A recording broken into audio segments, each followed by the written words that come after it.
मेरे लिए गुस्सा है, आपके लिए मैं पप्पू हूँ। कैसे आंख खोली जा रही है, कैसे बंद की जा रही है। आप कहते हो 56 इंच की छाती है, जब छाती इतनी बड़ी होगी तो दिल भी तो बड़ा होना चाहिए। तब तक आप सुनते जाएंगे चौकीदार चोर है।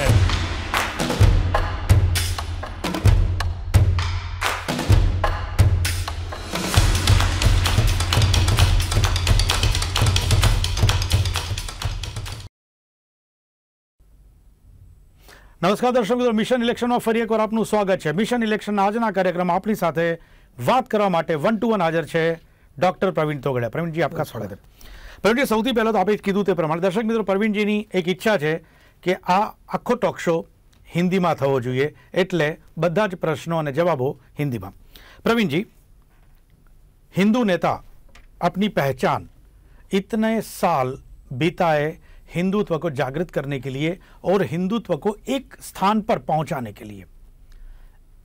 इसके बाद इस हिंदू नेता की राजनेता के हिसाब से एक इनिंग शुरू हुई। मैं बहुत शॉर्ट में जानना चाहूंगा, सिर्फ एक मिनट में हिंदुत्व जब कहता हूं तब हिंदू सुरक्षा, हिंदू समृद्धि, हिंदू सम्मान, हर हिंदू को खाना, शिक्षा, स्वास्थ्य, रोजगार, अयोध्या में राम मंदिर, हिंदुओं की सुरक्षा, यही हिंदुत्व था। यह करने में हिंदुओं को जगाने का काम मैं कर रहा था, पर यह परिणाम देने का कारण सरकार का सत्ता में आए हुए लोग थे। भारतीय जनता पार्टी ने 2000 में सत्ता में आने के बाद उनमें से कुछ भी नहीं किया। नानी भाजपा ने राम मंदिर नहीं बनाया 5 साल में, कांग्रेस भी नहीं बनाएगी, तो क्या मंदिर नहीं बनेगा?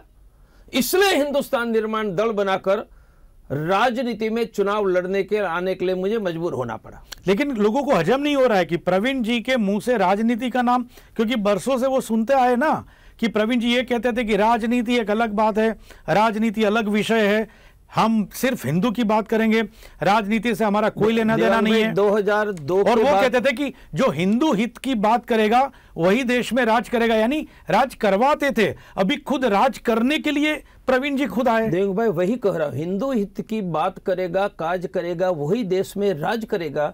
यह कह के करोड़ों लोगों को जगाया। जगाने के बाद जिनको सत्ता में बैठे उन्होंने 5 साल में राम मंदिर बनाया क्या? नहीं बनाया।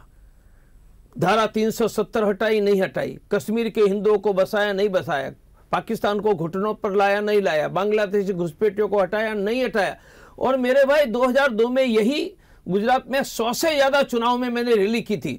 इसलिए चुनाव में काम करते ही थे ताकि कोई सत्ता में आकर हिंदुओं का काम करे। और जब 22 राज्यों में सरकार और केंद्र में सरकार आई 5 साल में, राम टेंट में और नरेंद्र भाई मोदी पार्लियामेंट में, राम टाट में और नरेंद्र भाई मोदी ठाठ में, तब हमें यह हिंदुस्तान निर्माण दल खड़ा करके यह हिंदुओं की इच्छाएं पूरी करने के लिए राजनीति में आने के लिए मजबूर होना पड़ा है। ये भी आक्षेप है, आरोप लग रहा है कि सत्ता के बिना, सत्ता के नजदीक हो उसके बिना प्रवीण जी जी नहीं सकते। पहले जब सत्ता साथ में थी भारतीय जनता पार्टी, तब तक प्रवीण जी को कुछ नहीं था, लेकिन अभी जो सत्ता में बैठे उन्होंने थोड़ा साथ छोड़ दिया तो प्रवीण जी कह रहे हैं कि मैं खुद सत्ता में बैठ जाऊंगा। नहीं दिव्यांग भाई, ये सच नहीं है। मैंने सत्ता में बैठे हैं उनको छोड़ा है क्योंकि उन्होंने राम छोड़ा, हिंदुत्व को छोड़ा, सिद्धांत को छोड़ा, कश्मीर के हिंदुओं को छोड़ा। इसलिए मैंने तो सत्ता और सत्ता में बैठे हुए लोग छोड़े हैं। मैंने 2001 में गुजरात का मुख्यमंत्री पद छोड़ा है। मैंने सत्ता और हिंदू, तो सत्ता वालों को छोड़ना पसंद किया, हिंदू समाज को नहीं छोड़ा, गरीबों को नहीं छोड़ा, युवाओं को नहीं छोड़ा, किसानों को नहीं छोड़ा। चलो, बात छेड़ी गई है तो ये बात आपने ही निकाली कि 2001 में मैंने मुख्यमंत्री पद को छोड़ा है। मुझे वो बात जाननी है। कई बार आपसे पूछा गया है कि 2001-2002 में एक ऐसा माहौल आया था जहां पे सब लोग, चाहे पत्रकार हो, गुजरात की जनता हो, सब लोग के मुंह पे एक ही नाम था कि आने वाले मुख्यमंत्री हो सकते हैं, most probable name is mister Praveen Togadia. क्या हुआ था? सभी गुजरात के एमएलए ने निर्णय करके कहा कि प्रवीण भाई को मुख्यमंत्री बनाया जाए। यहाँ डॉक्टर हेडगेवार भवन में मीटिंग हुई।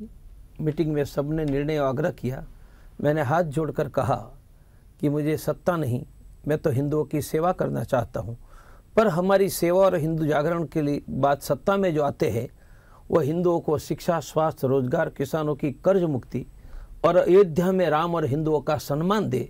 और यह करके मैंने उस दिन मुख्यमंत्री पद का अस्वीकार किया और उस समय जो थे उनमें से अभी भी काफ़ी लोग जिंदा है। लेकिन उस वक्त सत्ता से दूर रहने की बात की। 19 में 2001 और 2019 18 साल में पूरा पिक्चर बदल गया। अब वही महत्व का है। हमने सत्ता में न जाते हुए हिंदुओं को जगाकर हर हिंदुओं को समृद्धि, गरीबी मुक्त हिंदू, रोजगार युक्त युवक, कर्ज मुक्त किसान, अयोध्या में राम, हिंदुओं की सुरक्षा, ये बात की।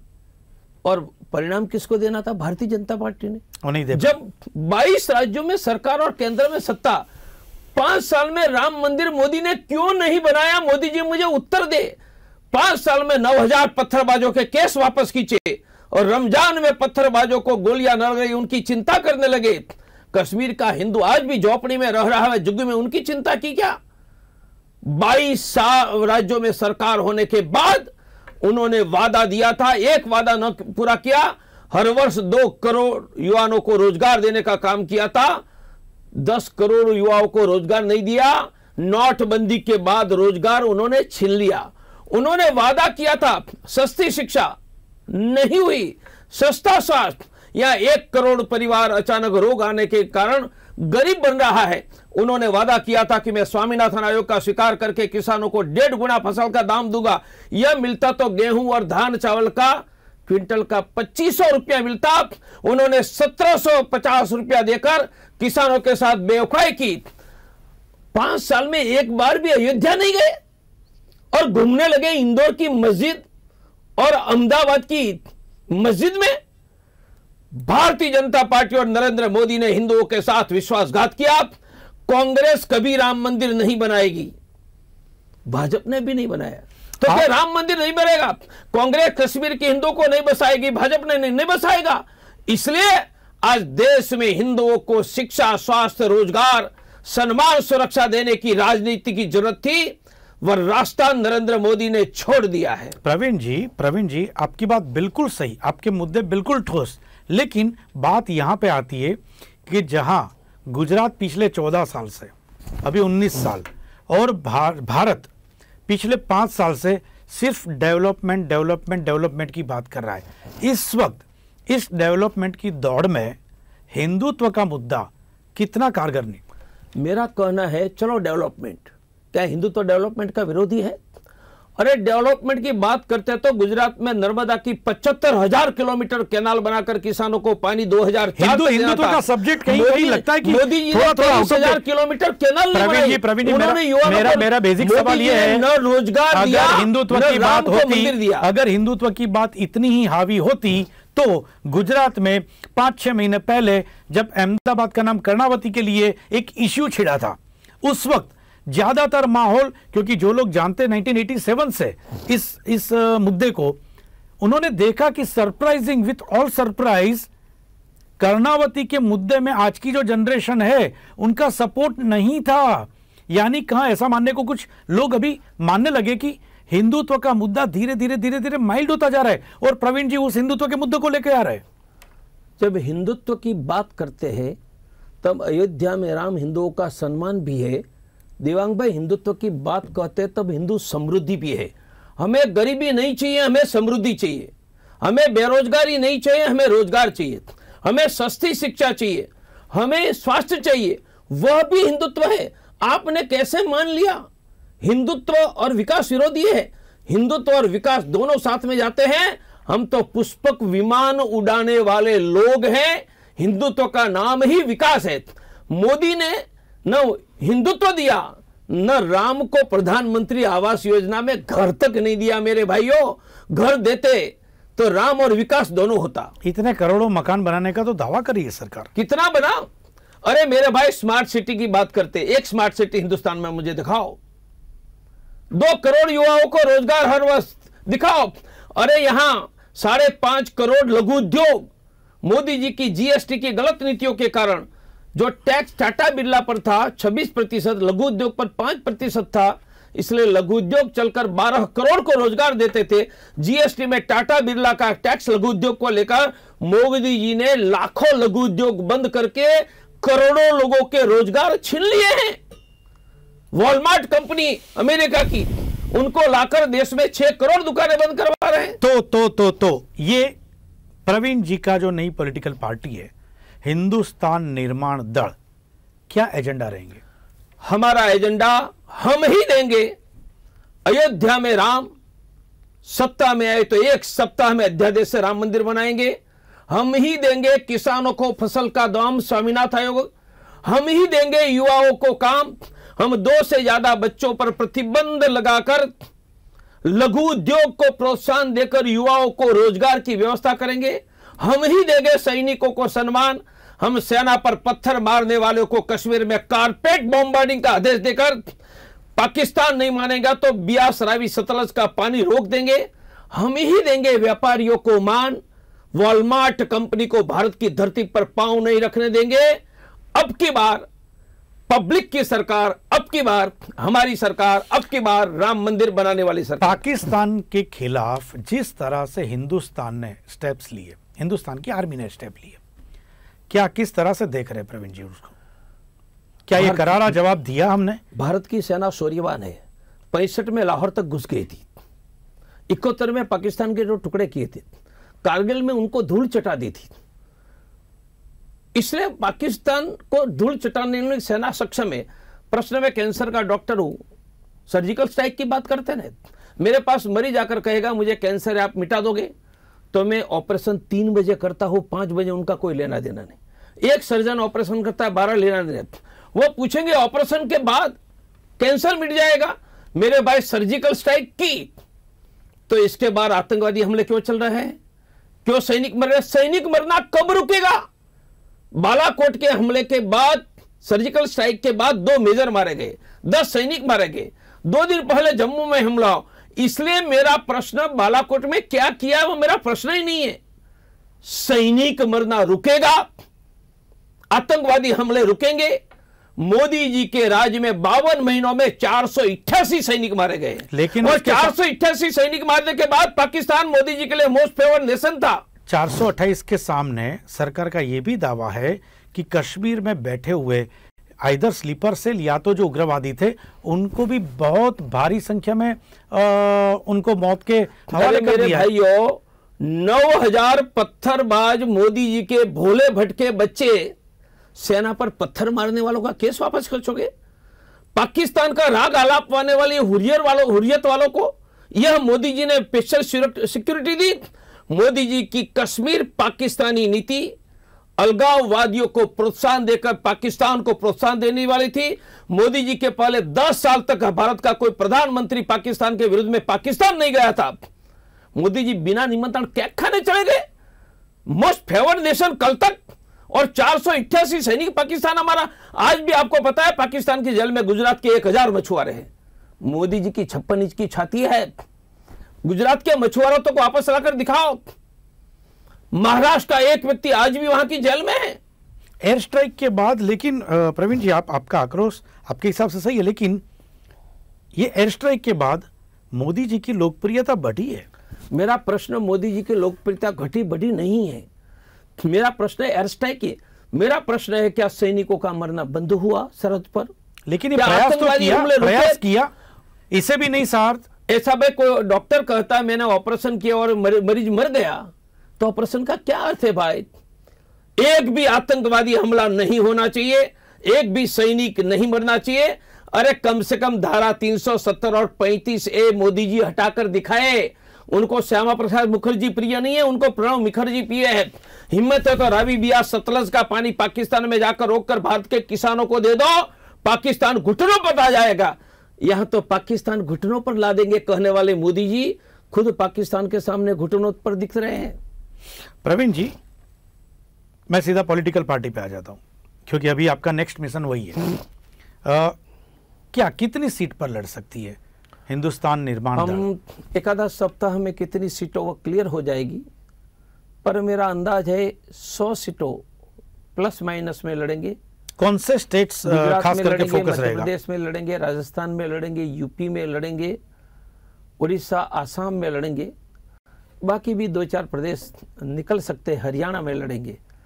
कितनी, शायद एक आधा सप्ताह में स्पष्ट हो जाएगा। वीएचपी के बाद, वीएचपी से दूर रह के आपने एचपी बनाई, आपको लगता है कि इस वजह से थोड़ी ताकत में कमी आई है प्रवीण जी के? नहीं, बहुत नए लोग आए। और आप शायद कॉन्फिडेंट थे कि वीएचपी में से बहुत सारे लोग मेरे साथ जुड़ जाएंगे, लेकिन वो भी नहीं हुआ का कहीं पे भी? मैं आंकड़ों में नहीं जाऊंगा। वीएचपी में अधिकांश लोग मेरे साथ है, बजरंग दल ऑलमोस्ट मेरे साथ है, तो वहाँ थे, वह तो यहाँ आए ही, परंतु जो यहाँ नहीं थे ऐसे भी बहुत बड़ी मात्रा में, मैं एक आंकड़ा दूँ, वहाँ 250 फुल टाइमर वर्कर थे, मेरे पास 552 हैं। किसी व्यक्ति ने 2 महीना में ऑल इंडिया संगठन तहसील तक बनाया है, तो बताओ। मेरे पुराने कार्यकर्ताओं की शक्ति के हिंदू साथियों के बलबूते पर आज भारत के हर तहसील तक अंतर्राष्ट्रीय हिंदू परिषद है। यह कार्यकर्ता और लाखों हिंदू साथी मेरे साथ है ही।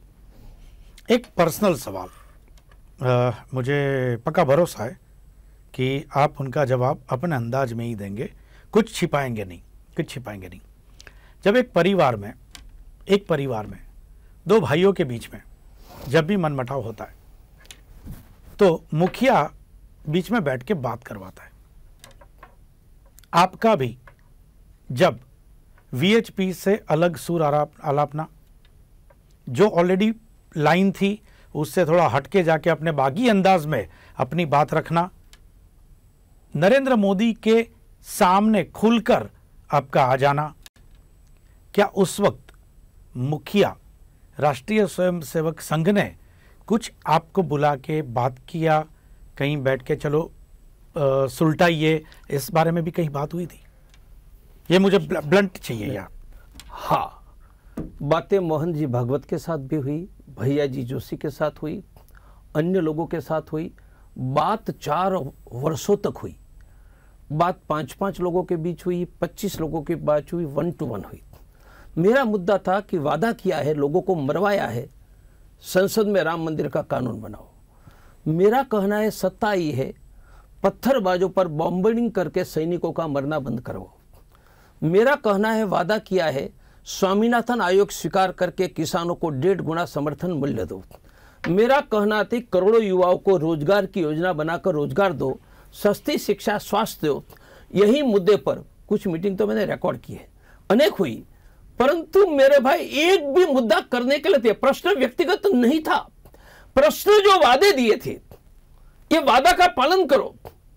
और मोदी जी ने राम मंदिर से लेकर, किसान से लेकर, युवा रोजगार लेकर, कश्मीर से लेकर, महंगाई से लेकर एक भी वादा का पालन नहीं किया। और मैं 4 साल से मीटिंगें करता रहा, और बाद में आरएसएस का मुखिया कहता है कि मुसलमानों के बिना हिंदुत्व नहीं है। आरएसएस का प्रचारक मुख्यमंत्री इंदौर की मस्जिद में जाता है और अयोध्या जाने के लिए तैयार नहीं है, तो प्रवीण तोगड़िया वहां रहकर अपनी जिंदगी क्यों बर्बाद करेगा? मैं तो 5-6 ऑपरेशन करने वाला इसी शहर का कैंसर का सर्जन रहा हूं भाई। मेरे लिए जिंदगी में ग्लोरियस पर्सनल कैरियर थी। मैं हर रोज की 20-25 लाख की आमदनी घर परिवार छोड़कर किसके लिए निकला था, और सत्ता में आने के बाद उनमें से एक भी काम भाजपा की सरकार आरएसएस करने के लिए तैयार नहीं है। और प्रवीण तोगड़िया मुखर होकर आवाज उठाता है कि राम मंदिर बनाओ। बोलो 5 साल में बना क्या? और राम मंदिर नहीं बना करते हैं, लोगों को मरवाकर मुझे क्यों रहना है? यदि 52,000 किसान नरेंद्र मोदी के शासन में कर्ज से आत्महत्या कर रहा है और नरेंद्र मोदी फसल का दाम देने के लिए तैयार, मुझे क्यों रहना चाहिए? देश में 6 करोड़ युवा बेरोजगार हैं और नरेंद्र मोदी दुनिया में घूमते हैं और युवा रोजगार की कोई व्यवस्था करके न रोजगार देते हैं, तो मुझे वहां क्यों रहना? मेरी मजबूरी क्या है? मेरी कोई मजबूरी नहीं थी। मैं देश की जनता के लिए अपना घर बार छोड़कर निकला था, सत्ता छोड़कर निकला था, और सत्ता में जिनको बैठाए वह तो वादा खिलाफ के मुगले आजम बन गए। प्रवीण जी, फिर से मैं एक बार उस मुद्दे पे आ जाऊंगा, हिंदुस्तान निर्माण दल के। आपने बताया कि 100 लोग शायद चुनाव लड़ सकते इस लोकसभा की, क्या फोकस क्या रहेगा? फोकस मेरा मतलब गोल क्या रहेगा? 1 सेकंड, गोल क्या रहेगा? जीतना या किसी को हराना? जीतना, लोगों की इच्छाएं पूरी करना। अयोध्या में राम मंदिर, 2 से ज्यादा बच्चे पैदा करने पर प्रतिबंध, मुसलमानों का माइनॉरिटी स्टेटस खत्म, धारा 35A 1 घंटे में प्रेसिडेंट ऑर्डर से रिमूव हो सकती है। धारा 370 में प्रोसेस में समय लगेगा। 35 से प्रवीण जी, आप स्वामीनाथन आयोग और युवाओं को सरकार को जो दोष दे रहे, पास्ट में भी भारतीय जनता पार्टी की सरकार आई थी, उस वक्त प्रवीण जी इतने एग्रेसिव नहीं थे जब अटल जी की बैठी थी सरकार। इतने ही थे उस समय। राम मंदिर के मुद्दे पर हमने दिल्ली में जाकर आंदोलन करके गिरफ्तारी दी है, 370-35 से हटाने की आंदोलन किए हैं, कश्मीर में जाकर किए हैं।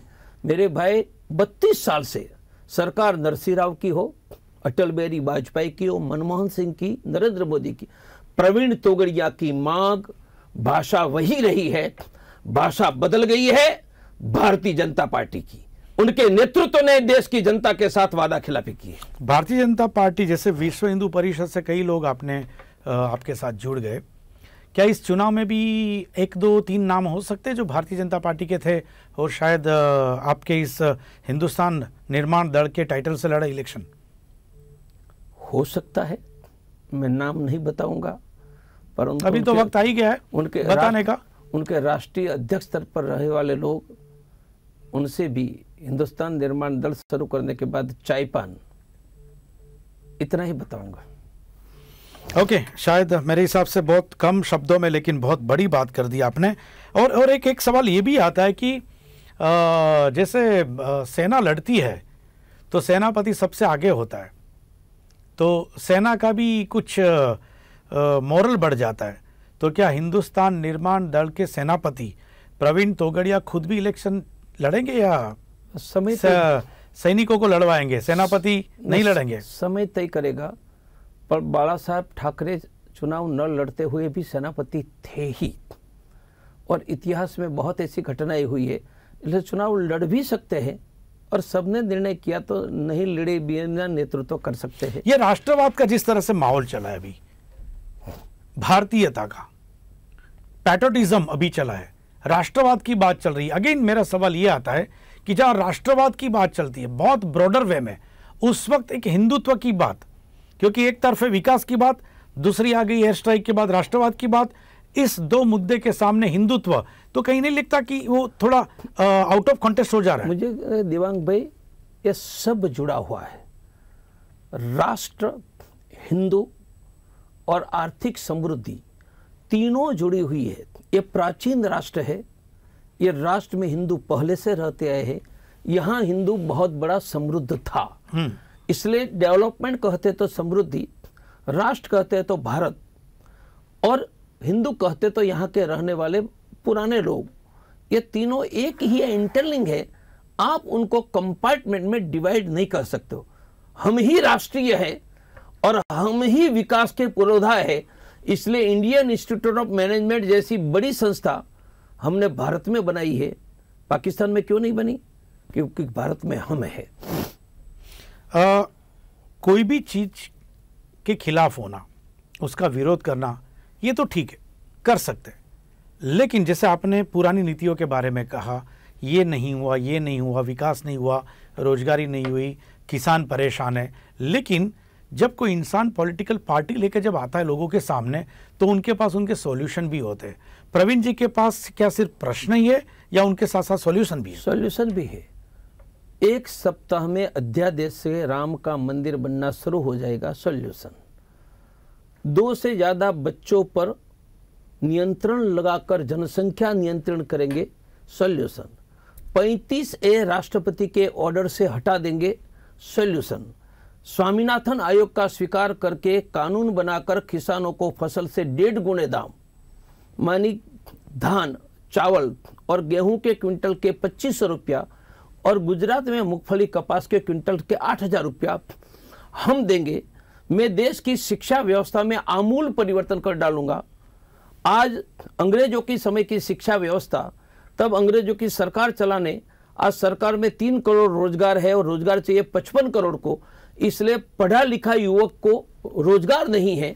मैं 3 दिन फॉर्मल एजुकेशन आज चल रहा है और 3 दिन रोजगार की व्यवस्था वाली, रोजगार देने वाली शिक्षा नीति की ओर जाऊंगा।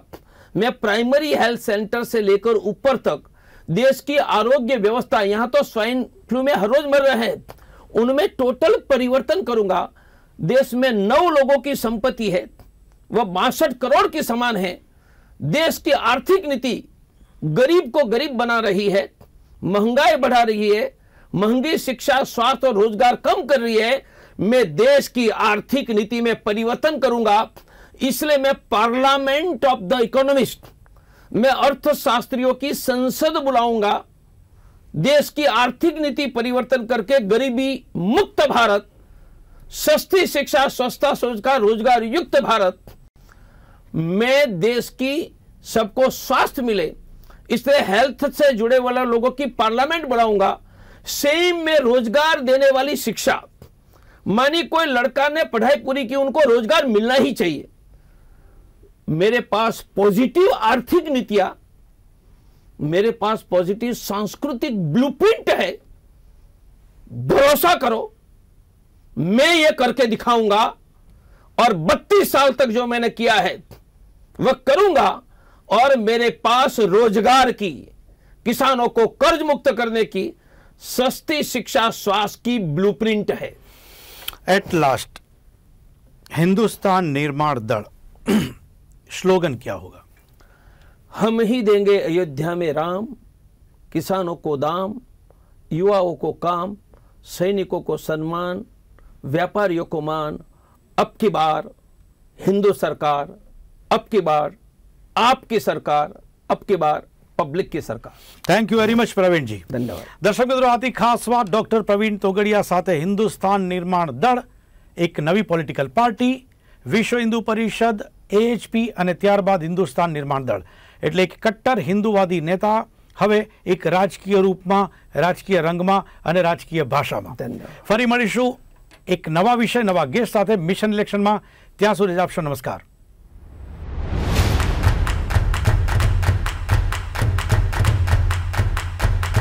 आपके अंदर मेरे लिए गुस्सा है, आपके लिए मैं पप्पू हूँ। कैसे आंख खोली जा रही है, कैसे बंद की जा रही है। आप कहते हो 56 इंच की छाती है, जब छाती इतनी बड़ी होगी तो दिल भी तो बड़ा होना चाहिए। तब तक आप सुनते जाएंगे चौकीदार चोर है।